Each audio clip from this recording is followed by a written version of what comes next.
இங்க பாருங்க, இவரு எனக்கு தாலி கட்டுவாரு. அப்படி வாங்க வலிக்கு.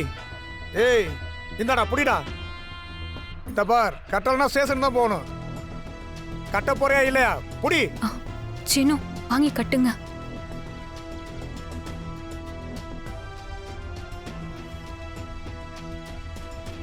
ஏப்பா எல்லாரும் இங்க வாங்கப்பா. ஏய், வாடா, வாங்க டேய். சீக்கிரம் வாங்கப்பா. இவங்களுக்கு இதாப்பா நீங்களும் வாங்க. இந்த காதலருங்க தாலி கட்ட போறாங்களாம். இருங்க பாப்போம். தாலி கட்டுப்பா.